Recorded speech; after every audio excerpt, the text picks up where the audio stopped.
Libre office Calc के मेनू के बारे में कि मेनू में कौन सा मेनू, हम लोग फाइल मेनू के बारे में सीखने वाले हैं। कौन कौन से ऑप्शन, अगर आपने राइटर ने अभी तक नहीं देखा था तो राइटर आप देख सकते हैं, और राइटर में भी वही मेनू है। लेकिन मैं फिर से कैल्क में बहुत सारे मेनू ऑप्शन जो है चेंज है। मैं कैल्क के मेनू के बारे में आपको आज डिस्कस करने वाला हूँ। तो चलिए स्टार्ट करते हैं। कैल्क में जो मेनू है वो मेनू में कौन सा किस तरह के हम लोग फाइल मेनू को इस्तेमाल करते हैं तो सीखते हैं। तो चलिए पहले हम लोग फाइल मेनू में आते हैं। आपको कीबोर्ड से अल्ट के साथ F बटन दबाना होगा। देखिए फाइल मेनू आपका स्क्रीन पर आ चुका है। मैं थोड़ा सा स्क्रीन को थोड़ा जूम कर देता हूं ताकि मैं एक एक ऑप्शन आपको कायदे से समझा सकूं। देखिए सबसे पहला ऑप्शन मेरा यहाँ पर दिया गया है। मैं इसको थोड़ा जूमिंग कम कर देता हूँ, यहाँ से काफ़ी ज़्यादा कर दिया है। ओके, आप यहाँ पे देख सकते हैं हमारे पास सबसे पहला ऑप्शन है न्यू का। न्यू का मतलब होता है कि नई फाइल, यानी अगर आप जब भी आपको नई फाइल क्रिएट करना हो तो आप यहाँ से यूज़ कर सकते हैं, चाहे वो कैल्क की हो। ये देखिए मैं यहाँ पे क्लिक करता हूँ, देखिए सारे ऑप्शन आ रहा है। चाहे वो डॉक्यूमेंट की हो यानी कि राइटर की हो, चाहे वो स्प्रेडशीट की हो, चाहे प्रेजेंटेशन की हो, चाहे वो ड्राइंग की हो, चाहे फार्मूला की हो, चाहे डेटाबेस की हो, चाहे HTML की हो, चाहे XML फाइल हो, या आपका लेबल हो, या बिजनेस कार्ड हो, या मास्टर कार्ड हो, या टेम्पलेट हो, कुछ भी आपको यहाँ पर क्रिएट करना है तो आप न्यू पे जा करके नया स्ट्रक्चर यहाँ पे ले सकते हैं। बहरहाल जब आप किसी भी फाइल को खोलते हैं, जैसे अगर राइटर खोलते हैं तो ऊपर आपका शॉर्टकट की आती है Ctrl+N। अभी क्या आ रहा है स्प्रेडशीट, यानी हम लोग जिस पे काम कर रहे हैं वो क्या है स्प्रेडशीट है। तो अभी हम लोग यहाँ पे क्या करना चाहते हैं, मान लीजिए मैं काम कर रहा हूँ यहाँ पर और इसी वक्त मेरे को एक स्प्रेडशीट और चाहिए तो मैं यहाँ से क्लिक कर सकता हूँ स्प्रेडशीट पर और एक नई स्प्रेडशीट ओपन होकर के आ जाएगी। ठीक है, बाय डिफॉल्ट देखिए स्प्रेडशीट कौन सी है, अनटाइटल्ड 1 यानी कि पहली है 1। और यहाँ पे आप देख सकते हैं अगर मैं यहाँ पे जैसे ही क्लिक करूँगा एक स्प्रेडशीट वो दूसरी आ जाएगी। बहरहाल मैं अच्छा चलिए क्लिक कर देता हूँ यहाँ से। ये देखिए क्लिक किया, ये स्प्रेडशीट सेकंड आ गई, देखिए लिख करके आ गया अनटाइटल्ड 2।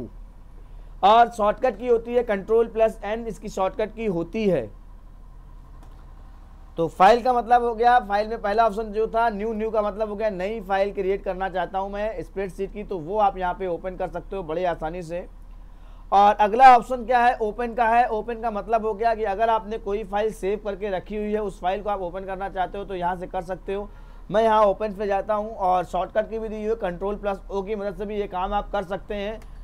तो फाइल मेनू में ओपन किया, ओपन में जा करके देखिए जैसे मैं ओपन करता हूँ यहाँ पे एक डायलॉग बॉक्स आने वाला है थोड़ी देर में। ये देखिए डायलॉग बॉक्स आ चुका है। अब ये पूछ रहा है आपने जो फाइल सेव की है वो फाइल कहाँ सेव की है, क्योंकि इसका मतलब होता है ओपन का मतलब सेव ओल्ड फाइल। ओपन जो पुरानी फाइल सेव है उस फाइल को अगर ओपन करना है तो आप फाइल के ओपन ऑप्शन में जा सकते हैं। फॉर एग्जांपल यहाँ पे आप देख सकते हैं ये कोई भी फाइल आपकी जो पहले से सेव होगी, डेस्कटॉप पर होगी, डॉक्यूमेंट में होगी, वो फाइल आप यहाँ पर आसानी से सर्च कर सकते हैं। ठीक है ना, जैसे ये PPTX की फ़ाइल है, इस तरह से बहुत सारी फाइलें हमारे पास दी हैं। HTML की फ़ाइल है, PDF फाइल है, ODT है। यानी आप ज़रूरी नहीं कि कैल्क की फ़ाइल ओपन करो, जो फाइल आप यहाँ पे दी है वो फाइल भी आप ओपन कर सकते हो, बट उसी प्लेटफॉर्म पर ये ओपन होकर के दिखाई देगी। बहरहाल तो ओपन करने का मतलब कौन सा डायलॉग बॉक्स, पहले तो क्वेश्चन समझते हैं। शॉर्टकट की क्या होती है, Ctrl+O होती है। दूसरी बात यहाँ पे आती है कौन सा डायलॉग बॉक्स होता है, ओपन का डायलॉग बॉक्स ओपन होता है। ठीक है, यहाँ पर आपको दिखाई दे रहा है और यहाँ से आप जो भी फाइल आप सेलेक्ट करेंगे वो फाइल आपकी यहाँ पर सेलेक्ट करके आपको क्या कर देना ओपन। जैसे ही ओपन करोगे वो फाइल हमारी ओपन होकर के खुल जाएगी। तो ओपन का मतलब सेव ओल्ड फाइल, जो पुरानी फाइल सेव है उस फाइल को अगर आप ओपन करना चाहते हो तो ओपन ऑप्शन से यहाँ से कर सकते हो। चलिए मैं आपको नेक्स्ट ऑप्शन की तरफ लेकर के चलता हूँ। अगला ऑप्शन क्या कहता है फाइल मेनू में ओपन रिमोट। ओपन रिमोट का मतलब क्या हो गया, रिमोटली एक्सेस करना। किसी भी फाइल को रिमोटली अगर आप एक्सेस करना चाहते हो तो वो आप यहाँ पे कर सकते हो, बट उसके लिए आपके पास क्या होना चाहिए, इंटरनेट कनेक्शन होना चाहिए, साथ में गूगल ड्राइव होनी चाहिए जो भी आपका है। ये देखिए मैं ओपन रिमोट पे क्लिक करता हूँ और ये देखिए रिमोट फाइल है। आपसे पूछ रहा है कौन सी सर्विस आपने अचीव किया है, गूगल ड्राइव आपने लिया है या इसके अलावा कोई और भी सर्विस आपने यहाँ पे लेना है, जैसे IBM फाइल नेट है, IBM कनेक्शन क्लाउड है।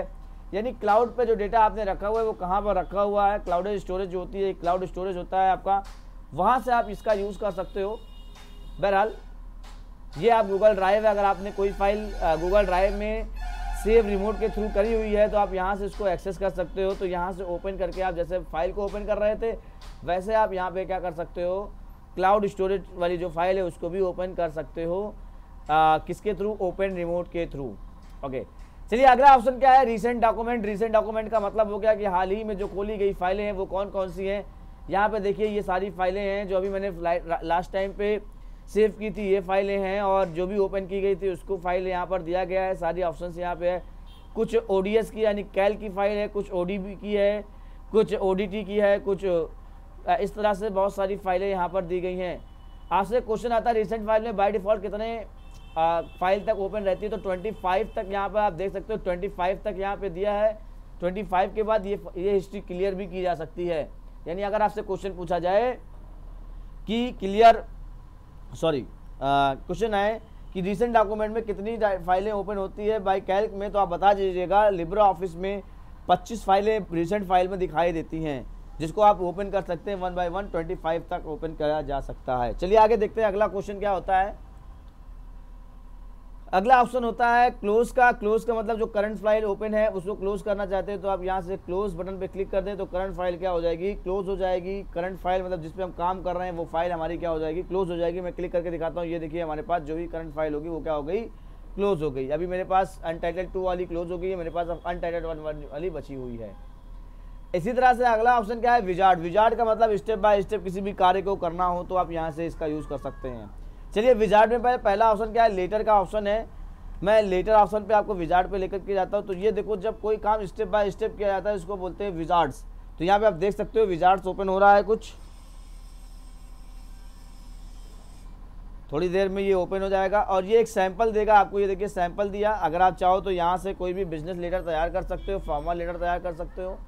ये देखिए बिजनेस लेटर पे आए और यहाँ से मैंने नेक्स्ट ऑप्शन पे किया, प्रिंटेड आइटम पे क्लिक किया है, मैंने कहा नेक्स्ट कर दो, ठीक है। फिर यहाँ पर अगला ऑप्शन दिया है रिसिप्ट एंड सेंडर। अगर आप चाहो तो नाम दे सकते हो, नहीं तो नेक्स्ट कर देते हैं। फुटर में नेक्स्ट कर देते हैं और यहाँ से फिनिश कर दिया। इसको यस कर देते हैं। जैसे ही यस करेंगे तो ये पूरा का पूरा लेटर जो टेम्पलेट है, लेटर टेम्पलेट एक टेम्पलेट आपके पास यहाँ पर स्टार्ट हो जाएगा। आपने कर दिया इनेबल मैक्रोज। तो जैसे ही आप इस ऑप्शन को सेलेक्ट करके ओपन करते हैं कुछ देर बाद पूरा का पूरा टेम्पलेट यहाँ पर आपको नज़र आ जाएगा। ये देखिए ये सारा का सारा आपको यहाँ पे आपको केवल क्या करना है, अपनी इन्फॉर्मेशन को यहाँ पर फिलअप करनी होगी। Okay understand. तो ये आप यहाँ से लेटर बना सकते हैं। इसके अलावा आप यहाँ पे फाइल में जा कर के विजार्ड में फैक्स ऑप्शन दिया गया है और फैक्स ऑप्शन पे यहाँ पे यूज़ कर सकते हैं हम लोग। ये देखिए फैक्स के थ्रू सारा ऑप्शन आ गया। यहाँ पे भी आप नेक्स्ट करते जाएं, नेक्स्ट करते जाएं, नेक्स्ट करते जाएं, नेक्स्ट करते जाएं, लास्ट में फिनिश कर दें। तो आपका जो डेटा होगा वो अब यहाँ पे कह रहा है कि जो फैक्स में आपने दिया है उसको आप यहाँ पे टेम्पलेट को सेव करना चाहते हैं। तो आप अगर सेव करना चाहते हो तो सेव पे क्लिक कर दो, वो टेम्पलेट आपका वहाँ पर रेडी हो जाएगा। बहरहाल मेरे को ऐसा कोई विचार नहीं है कि मैं यहाँ पर सेव करूँ, मैंने केवल आपको दिखाना था कि ये सैम्पल होता है आपका। इसके अलावा फिर से आप यहीं पर जाते हो विजार्ड पे। अगला ऑप्शन है एजेंडा। अगर कोई एजेंडा है, कोई एजेंडा लेटर आप तैयार करना चाहते हो, एजेंडा किसी टॉपिक पे कोई एक टॉपिक आपको लेते हो उसके ऊपर, तो ये इस तरह से आपका डेटा आ जाता है और आप इसको यूज़ कर सकते हो। यहाँ पर जो भी डिज़ाइन देना चाहो नेक्स्ट नेक्स्ट करते हुए, यहाँ पर नेक्स्ट करते हुए सारे डेटा यहाँ पर एजेंडा जो भी आइटम है वो डाल दो, फिनिश कर देते हैं। फिर कह रहा है कि इसको आप कोई टेम्पलेट में सेव करना चाहो तो अगर चाहो तो यहाँ पर सेव कर सकते हो। ओके फिर इसी तरह से अगला ऑप्शन यहाँ पे देखिए विजार्ड में ही अगला ऑप्शन है यूरो कन्वर्टर यानी डॉक्यूमेंट कन्वर्टर। अगर आप चाहो तो यहाँ से किसी भी डॉक्यूमेंट को कन्वर्ट भी कर सकते हो। ये देखिए ऑप्शन आता है, ये ऑफिस पैकेज आ गया। डॉक्यूमेंट वर्ड का डॉक्यूमेंट हो सकता है, एक्सेल का डॉक्यूमेंट हो सकता है, पावर पॉइंट का हो सकता है। वो चीज़ आप यहाँ पे क्या कर सकते हो, सेलेक्ट करके और कन्वर्ट कर सकते हो। ये काम यहाँ से करता है कन्वर्टिंग का। एंड आफ्टर दैट यहाँ पर अगला ऑप्शन क्या देता है, टेम्पलेट की तरफ चलते हैं। टेम्पलेट का मतलब हो गया पहले से बना बनाया टेम्पलेट। तो बहरहाल यहाँ पे देखते हैं, यहाँ 3 ऑप्शन दिए गए हैं, ओपन टेम्पलेट, सेव टेम्पलेट और मैनेज टेम्पलेट। बहरहाल मैं यहाँ पे सबसे पहले किसी भी टेम्पलेट को अगर सेव करना चाहता हूँ, मान लीजिए इस फाइल को मैंने यहाँ पे लिखा SR ग्रुप कॉलेज, ये ऑप्शन मैंने लिखा Faizabad. And after that inter किया। इंटर करने के बाद फाइल में गए, यहाँ पर लिखा हुआ है टेम्पलेट्स और यहाँ पे लिखा हुआ है सेव एज टेम्पलेट। इस पर आप क्लिक कर दो। अब ये पूछ रहा है आपसे कि ये बताइए आप किस टेम्पलेट में इसको सेव करना चाहते हैं, माई बिजनेस में, सॉरी माई डॉक्यूमेंट में, बिजनेस कॉरस्पॉन्डेंस में, इम्पॉर्टेंट टेम्पलेट में, मीडिया वीकी में, अदर बिजनेस में। इस तरह से आप जो भी ऑप्शन यहाँ पे लेना चाहते हो ये ऑप्शन सेलेक्ट कर सकते हो। बहरहाल यहाँ पे मैंने लिया माई टेम्पलेट ऑप्शन लेकर के और यहाँ से मैं इसके ऑफसेट डिफ़ॉल्ट टेम्पलेट पे क्लिक करता हूँ। बहरहाल इसको लिखे या ना लिखे, माई टेम्पलेट लिया, यहाँ पे एक नाम दे देते हैं इसको। मैंने यहाँ पे 1 नाम दे दिया और इसको सेव कर दिया। ये टेम्पलेट आपका सेव हो चुका है, ठीक है। अब फाइल में जा करके यहाँ टेम्पलेट ऑप्शन दिया गया है और यहाँ से अगर आप चाहो तो उसको मैनेज कर सकते हो।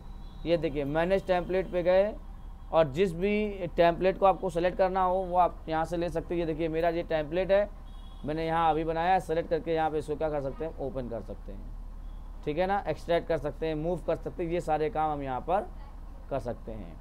बहरहाल आपसे क्वेश्चन शॉर्टकट की का बहुत पूछा जाता है, आपको पूछा जाता है टेम्पलेट की शॉर्टकट की के बारे में पूछा जाता है। सेव एज टेम्पलेट की शॉर्टकट की क्या होती है, शिफ्ट प्लस F11, और मैनेज टेम्पलेट की बात क्या होती है, वो होती है कंट्रोल शिफ्ट प्लस N होती है। चलिए आगे चलते हैं और यहाँ पे अगला ऑप्शन देखिए, हाइड है रिलोड। यानी अगर आपको कोई पुराना जो पहला डॉक्यूमेंट है, मैं यहाँ पे क्या करता हूँ, इस फाइल को सेव करता हूँ। पहले सेव सीख लेते हैं फिर रिलोड देखते हैं। सेव ऑप्शन पे जाते हैं, कंट्रोल एस करते हैं, यहाँ से मैंने इस फाइल को सेव करना है। जैसे ही आप सेव करने जाते हो तो डायलॉग बॉक्स आपका कौन सा आता है, सेव एज का डायलॉग बॉक्स आता है। ये डायलॉग बॉक्स आपको दिख रहा है, लोकेशन आपको दिखेगी, लोकेशन आप ले सकते हैं।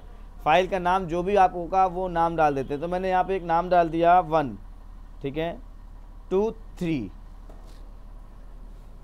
उसके बाद मैंने सेव बटन पे क्लिक कर दिया। जैसे ही मैंने सेव किया ये सेव हो चुका है 1, 2, 3, और ये देखिए आपका रिलोड ऑप्शन शो करने लगा। अब आप क्या करते हैं, जो कुछ लिखते हैं, जैसे मैंने यहाँ पर लिखा अरविंद, इंटर कर दिया। अब मैं फाइल में जाइएगा, रिलोड पे जाइएगा और इसको यस कर दीजिएगा। तो जो पहली फाइल यानी कि पहले जो फाइल हमने सेव की थी और वही रिलोड कर देगा, वैसा का वैसा दोबारा दे देगा। आप चाहे जितना भी एडिटिंग की हो, यानी रिलोडिंग जैसे था वैसे ही यहाँ पर ऑप्शन शो करने लगेगा। चलिए अगला ऑप्शन देखिए, यहाँ पर वर्जन दिया गया है। वर्जन में जाइए, सेव न्यू वर्जन पे जाते हैं, यहाँ पे कोई नाम दे दिया, इसको ओके कर दिया, ये ऑप्शन ले लिया, शो पे क्लिक कर दिया, देन क्लोज कर देते हैं। बहरहाल अगर ओपन करना चाहो तो टेम्पलेट आप यहाँ से ओपन कर सकते हो। सिर्फ रीड करना चाहो तो आप यहाँ पे रीड कर सकते हो, रीड ओनली, जैसा आप यहाँ पे ऑप्शन चाहो। देखो रीड करना चाहें तो आप यहाँ पे रीड कर सकते हैं। तो राइट नाउ यहाँ पे क्या हो गया, कौन सा मोड हो गया, रीड।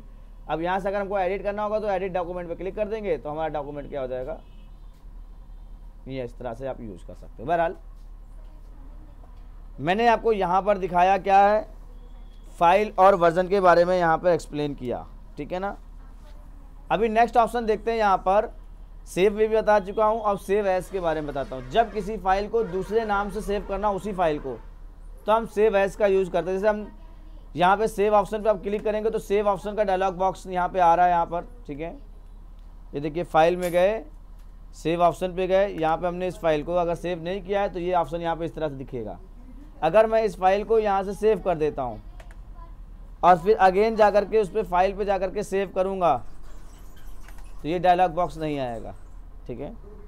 तो आप यहाँ पे क्या कर सकते हैं, सेव एज ऑप्शन दिया गया है। इसका काम क्या होता है, बहरहाल इसकी शॉर्टकट की याद रखिए, कंट्रोल शिफ्ट प्लस एस होता है। जब ये ऑप्शन आपको मिलेगा आप क्लिक करोगे, ये देखिए, तो ये दोबारा उसी फाइल को कहेगा आप नए नाम से सेव कर सकते हो। तो सेव एज का मतलब होता है डुप्लीकेट नाम से किसी फाइल को सेव करना हो तो सेव एज ऑप्शन का यूज़ करते हैं हम लोग। फिर नेक्स्ट ऑप्शन यहाँ पर देखिए, अगला ऑप्शन क्या दिया गया है, सेव रिमोट। मैंने कहा ना, जब हमें किसी चीज़ को गूगल ड्राइव यानी इंटरनेट के क्लाउड स्टोरेज पे सेव करना हो तो हम सेव रिमोट पे जा करके क्लिक करेंगे। जो सर्विस हम यूज़ करते हैं उस सर्विस पे जाएंगे, जो और उसके बाद अपना शेयर करेंगे, यूज़र का नाम डालेंगे, पासवर्ड डालेंगे और उसके बाद ओके कर देंगे। तो ये फाइल हमारी क्लाउड स्टोरेज हो जाएगी, यानी हमारी फाइल इंटरनेट पर अपलोड हो जाएगी और यहाँ से हम डेटा को सेव कर लेंगे। अगेन आपका ऑप्शन है सेव ए कॉपी, यहाँ पे क्लिक करते हैं। इसी की दूसरी कॉपी अगर हमको चाहिए हो तो हम सेव ए कॉपी का यूज़ करते हैं। सेव ए कॉपी का मतलब जब किसी फाइल को, जो सेव फाइल है उसकी दूसरी कॉपी आप देना चाहते हैं, या तो आप सेव एज यूज़ करिए और या फिर आप क्या यूज़ करिए, सेव ए कॉपी का यूज़ करिए। अभी यहाँ पर एक ऑप्शन आ रहा है सेव ऑल, अभी हाइड है। अभी शो कैसे करेगा? शो करने के लिए मैं यहाँ पर एक कंट्रोल एन करके एक नई फाइल ले लेता हूँ। ये ले लिया, इसमें मैंने कुछ राइट कर दिया, इंटर कर दिया, फाइल में गया और अब आप देख सकते हो यहाँ पर 2 फाइलें हो गई सेव ऑल के नाम से। जब मल्टीपल फाइल हो और उसको अलग अलग नाम से आप सेव करना चाहते हो तो आप सेव ऑल पे क्लिक करें। पहले क्या करेगा वो, पहले ना इस फाइल को दूसरे नाम से और दूसरे नाम से दूसरी फाइल को देगा। यहाँ पे देखिए ये फाइल ओपन है, आपने इसको ओके कर दिया यहाँ पे कोई नाम दे करके, और यहाँ से जैसे ही आपने सेव किया अब दूसरी फाइल यहाँ पर लेकर के आएगा, है ना, सेव यहाँ पर। अब यहाँ पर देखिए ये फाइल सेव हो चुकी है और ये फाइल आपकी ऑलरेडी सेव थी। अगर ये सेव ना होती तो वो भी आपका यहाँ पर सेव करने के लिए बोलता। क्लियर बात समझ में आई? सेव ऑल का मतलब क्या हो गया, अगर कई सारी फाइलें हों और कोई फाइल सेव नहीं है तो आपसे क्या पूछेगा, save, then after that new नाम, फिर आफ्टर दैट न्यू नेम, फिर आफ्टर दैट न्यू नेम। इस तरह से जितने भी फाइलें होंगी आप सेव ऑल का यूज़ कर सकते हैं। अभी अगला ऑप्शन यहाँ पे मैं देखता हूँ, अगला ऑप्शन यहाँ पे दिया है फाइल में प्रीव्यू इन वेब ब्राउज़र। यहाँ पे मैं क्लिक कर देता हूँ। इसी फाइल को ये क्या करेगा, ब्राउज़र पे आपको दिखा देगा ये ऑप्शन। जब आप ये करेंगे तो ये देखिए SR ग्रुप कॉलेज आपको दिखाई दे रहा है। मैं जूम करके आपको दिखाता हूँ, यहाँ पर ये देखिए ये आ रहा है ना। तो मैं इसको हटा देता हूँ। अब आपको समझ में आ गई होगी क्या मैं बात कर रहा था। अभी अगला ऑप्शन क्या है, अगर आप चाहो तो एक्सपोर्ट कर सकते हो। क्या कर सकते हो, एक्सपोर्ट कर सकते हो, या फिर एक्सपोर्ट एज अ PDF कर सकते हो डायरेक्टली, ठीक है ना। दोनों का एक ही अर्थ है। एक्सपोर्ट पे क्लिक करोगे तो पहले डायलॉग बॉक्स आएगा, जिस फाइल में आप यहाँ पे इसको सेव करना चाहते हो यहाँ से आपको सिलेक्शन लेना पड़ेगा, ठीक है ना। PNG में, JPG में, एक्सपोर्ट में, जो भी आपके पास हो, HTML वगैरह जो भी, PDF में ले करके आप यहाँ से ओके कर सकते हो। या फिर आप यहाँ से काम कर सकते हैं, फाइल में जाएं और एक्सट्रैक्ट एज PDF में जा करके वही बात फिर से क्लिक कर दें तो फाइल सेव होने के लिए तैयार हो जाएगी PDF में। बात समझ में आ गई? ओके, आगे बढ़ते हैं और अगला क्वेश्चन लेते हैं। फिर फाइल में जाते हैं और यहाँ पे लिखा हुआ है प्रिंट प्रीव्यू, क्लिक करिए तो ये प्रिंट प्रीव्यू आपको दिखाएगा। यहाँ पर जो भी आपका प्रिंट प्रीव्यू आएगा वो प्रिंट प्रीव्यू दिखाएगा। शॉर्टकट की Ctrl+Shift+O होती है, अक्सर लोग Ctrl+P करके चले जाते हैं, बट Ctrl+Shift+O होगी यहाँ पर इसकी शॉर्टकट की। प्रिंट की शॉर्टकट की क्या हो गई, Ctrl+P हो गई। प्रिंट सेटिंग, प्रिंटर की सेटिंग यानी प्रिंटर का नाम वगैरह सेट करना हो तो यहाँ से हम सेट कर सकते हैं। एंड आफ्टर दैट प्रॉपर्टीज़ पे आते हैं तो प्रॉपर्टीज़ देखिए क्या करता है। ये प्रॉपर्टीज़ है, ये बताएगा कितनी फाइल है, कितनी साइज़ है, कब क्रिएट की गई, कब मॉडिफाई की गई, कब डिजिटल सिग्नेचर किया गया, लास्ट प्रिंटेड किया था। ये सारी चीज़ें आपको यहाँ पर दिखाई देगा, डिटेल ऑफ फाइल। इसके अलावा यहाँ पर आप देखिए डिजिटल सिग्नेचर दिया गया है। अगर आपके पास डिजिटल सिग्नेचर है तो आप यहाँ से क्या कर सकते हैं, ऐड कर सकते हैं। डिजिटल सिग्नेचर पे जा करके यहाँ पर लिखा हुआ है sign document, start certificate manager, ये सारी चीज़ें हैं, व्यू सर्टिफिकेशन, ये सारी चीज़ें आपको यहाँ पर दी गई हैं। आपको क्लिक यहाँ से आप जो भी ऑप्शन लेना चाहेंगे वो आप यहाँ से ले सकते हो। भाई इसको मैं क्लोज कर देता हूँ। बात आपको समझ में आ गई होगी डिजिटल सिग्नेचर का क्या मतलब होता है। तो बहरहाल मैंने यहाँ पर सारे ऑप्शन बता दिया। लास्ट ऑप्शन क्या, एग्जिट है। एग्जिट का मतलब होता है Ctrl+Q। Ctrl+Q से क्या होगा, एक साथ सारी की सारी लिब्रे ऑफिस कैल्क की फाइल क्या हो जाएगी, बंद हो जाएगी। तो आज की इस वीडियो में बस इतना ही। मिलते हैं नेक्स्ट वीडियो में, तब तक के लिए thank for watching this video. सबा खैर।